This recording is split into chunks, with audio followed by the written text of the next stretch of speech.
Hi, I'm Cindy Scarf, and in this video segment I'm going to speak to you about alternative dispute resolution. If you're going through a matrimonial breakdown or a breakdown of your relationship, you might be feeling like you don't have any control at this point.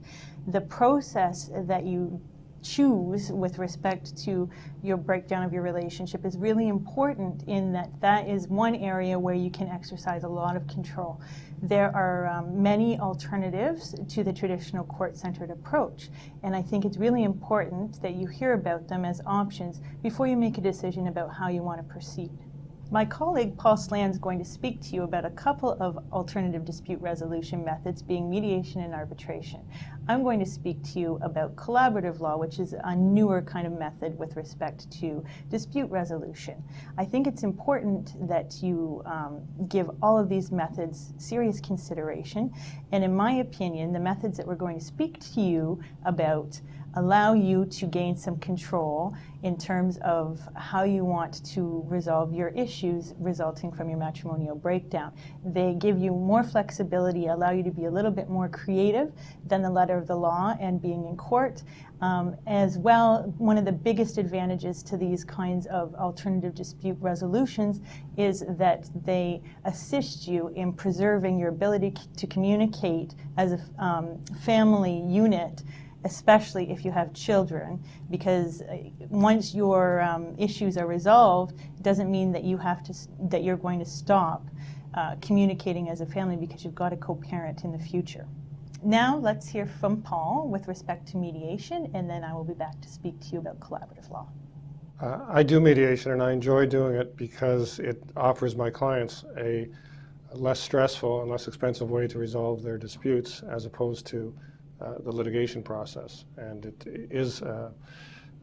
gives me a feeling of accomplishment when they've arrived at their own agreement, rather than having it imposed upon them by some third party. Let me describe what a day at mediation is like. The parties will attend normally at the mediator's office to sit in a boardroom. They will meet with the mediator first to discuss preliminary matters, such as whether the mediation will be open or closed, how the fees are going to be paid for the mediation, whether there are any concerns about unequal distribution of power in the process, and what issues are to be resolved. Once those issues have been dealt with, the parties will sit with the mediator in a boardroom, generally both parties and perhaps their lawyers, if they so choose, to begin the process. If there's any discomfort with that arrangement, the parties can be in separate boardrooms, and the mediator will go back and forth. In Ontario, the mediation process is completely voluntary. Both parties have to be willing to enter into it. And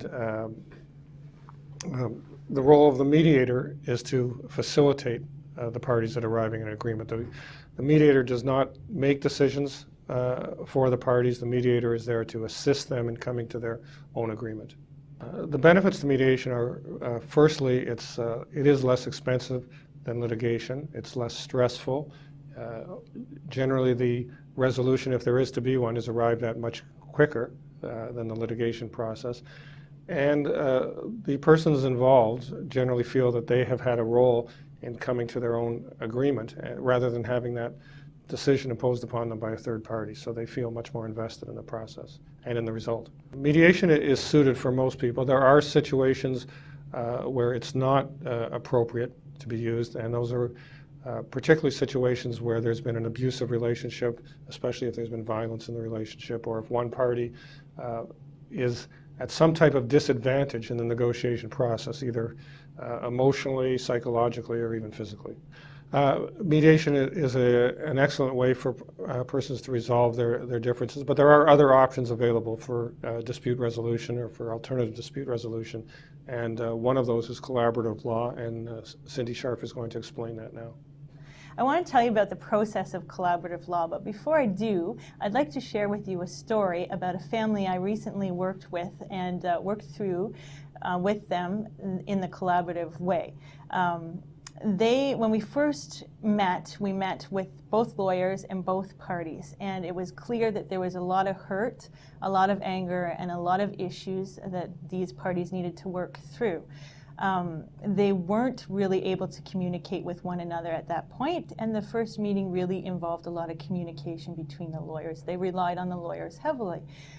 Throughout the process, we had about a series of 5 four-way meetings, and throughout the process you could really see the progression of those parties beginning to be able to communicate and work through those issues, so that the lawyers could take kind of a back seat through the progress, and the parties really made the process their own.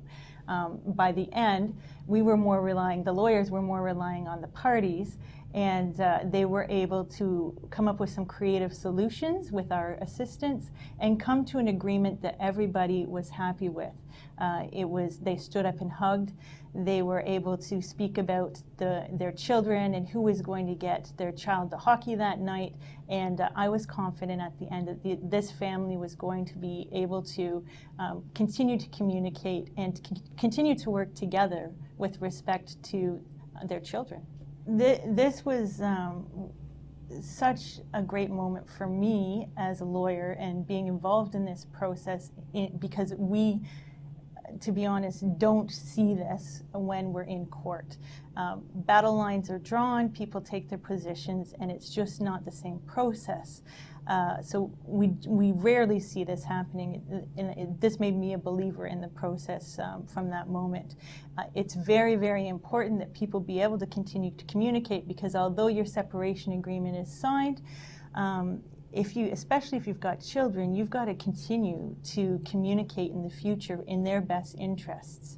There are some basic principles of collaborative law that you should understand, and let me tell you what they are. Basically, there's 3. First of all, one of the biggest ones that people find interesting and useful is that the parties agree at the outset that they're not going to go to court. So you can negotiate freely without having to worry that you're going to have to go to court, or having the other party threaten you that they're going to go to court. The second principle is that there's going to be full and complete disclosure of all important information during this process. And really, the lawyers and the parties work together to get that on the table. So it's not a matter of both parties having to go out and do the work. We work together to do it, which lessens the time and lessens the cost. And the third principle is that if there's children involved, everybody works together to find a solution that's going to work best for the children and best for the family in general. Let me talk to you a little bit about the process that happens in collaborative law. Generally, it's done by a series of 4-way meetings, which means that you sit down with your spouse and both lawyers are present and sit down around a table to discuss issues. The first meeting, you will review a participation agreement that sets out the standards for negotiation. It sets out the principles so that you know when you come into the room how things are going to go.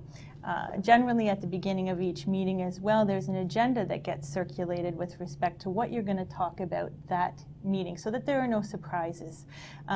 It takes about 4 or 5 meetings on average to get from the beginning to the end.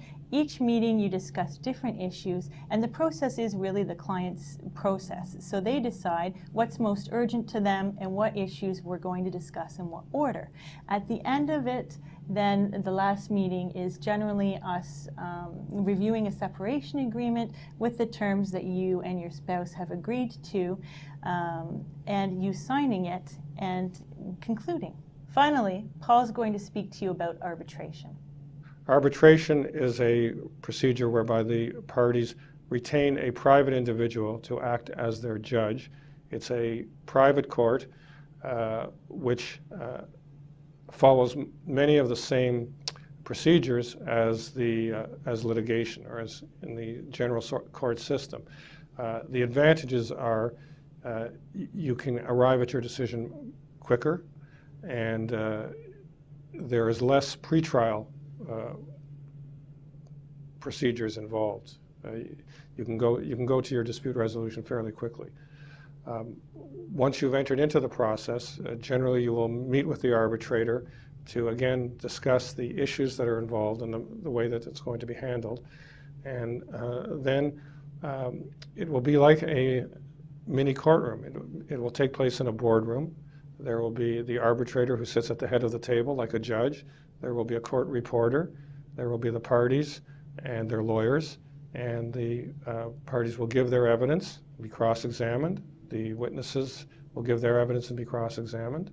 The lawyers will make submissions, and in the end, the arbitrator will come out with a decision that is not generally reviewable by a court. Cindy and I have talked extensively about the various options available in terms of alternative dispute resolution, collaborative law, mediation, arbitration. There are many things to consider before making this decision. There's a lot of information on our website that you should really look at before you make any decisions about how you wish to proceed in this area.